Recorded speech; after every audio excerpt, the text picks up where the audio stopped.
taking the teams individually. Yeah, so when You've I got to crossed be, the line in well, first, thrilled that with an was American Youth iconic a Championship little for the bit. men, but the just gritty hearing way our they head coach responded tell us that we won to was tough a conditions feeling and I've tough never felt competition. before. Yeah, Just to be this perfectly team, honest with you, we it have not been a means tough team all year. everything The to me, men's team has and struggled. being able to be the front The runners 2 races I've and run, have the our first ever, good kids, we American were Youth pretty poor. Championship, under our belt. I think that was a So feeling obviously I'll that didn't never, give ever us, forget. a ton of confidence, but we knew that the workouts and everything that we were doing was put us where we should be, and we knew we had a shot at this. And for as tough as we were in the first 2 races, we were extremely tough today. We have one kid that's Ben's on his way to get stitches in his knee. Paul finished the race with blood flowing down his head, and Liam Kimball took a tumble at 2.5 miles. I mean, you have 3 guys in your top 6 or 7 that fall, and 2 of them are bloody at the end. And the other thing I was really impressed with is we really won the race in the last 100 meters. We made up 5 or 6 points in the last 100 meters of the race between different guys passing, either kids from Stony Brook or from other teams, and that's as much as you can ask for. As much as I was on them about not being tough early in the year, they were super, super tough today. So I couldn't be more proud of them as a group and individually for each of them. Before the race, we'll talk about, boy, we hope Paul wins and this and that, but that place doesn't really make a big difference. He'll be in the top 3. We talk about depth. Today, every place mattered, and the depth came through for you. Yeah, absolutely. We really ran well, 1 through 8, 1 through 9. All those guys ran really, really well, really, really tough. Harry passing a guy at the end, Derek passing guys at the end, Tommy passing guys at the end, and Ben just hanging in there, with his knee gushing blood, and Paul just looked like he just got out of a boxing match. So, they followed through and really were unbelievable today. I couldn't really be prouder. Talk to Paul, and you can hear the determination in his voice, I think, at times, because sometimes it looks easy. We forget how absolutely driven he is.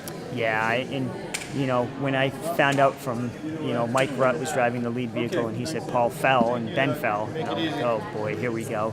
You just think that it's going to push things in one direction, and the guys behind them actually saw it and fired them up when Paul got up, and a mile later he's back in the lead group, and a mile after that he's pulling away for a 15, 16-second win. He was fantastic as always. He's been a leader of our program really since he got here, and we'll definitely miss him next year. What makes him a special runner? What is it that sets him apart from others? He's tough. He's a competitor. He's really, really gritty, and not just today. He's gritty every day.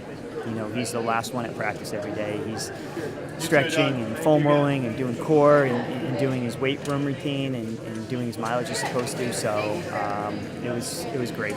And then, we mentioned Ben, we mentioned Derek. Those are a couple of young guys who I suspect will be centerpieces of the program for years to come. Yeah, obviously having 2 sophomores in the top 6 or 7, and obviously we redshirted Alphon this year, who was, 30 years ago.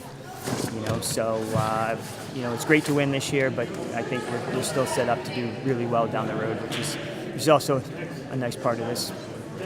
Now, women's team, Kaylee Richards, a real strong race for her. Yeah, for her it's just about confidence. She's a super talented kid, and we've talked about this before when we've talked about her. It's having that confidence to really go after it, and she did a really good job today. And I also saw today from her a toughness that maybe I thought was there, but I wasn't sure, that was fully on display. Yeah, and I don't even know with her, sometimes I think she runs tough, but she just underestimates herself and really what she can do. And, we talked about a top 5 finish, that we wanted for her today, and, obviously finishing 5th. Maybe she'll trust me a little bit more moving forward. Women's team, what's your take on the team? I know 4th place was not the number you were hoping for, but I thought they ran strong. We knew we were somewhere in the top 5, and the 3 teams in front of us ran great. We ran good, we didn't run great, and that's what happens. We had some kids that ran, Emily ran really well, probably her best race of the year. Kaylee ran her best race of the year, and some other kids didn't, and that's kind of what happens. I didn't think I think they ran really tough, and we didn't run bad. But when other teams run great, that's kind of what happens. And 4th place, we're not happy, we're not sad. We'll walk away satisfied. How's that? Fair enough. Gary, Coach of the Year, Coaching Staff of the Year. Yeah. Congratulations. Thanks. Thank you. Appreciate it.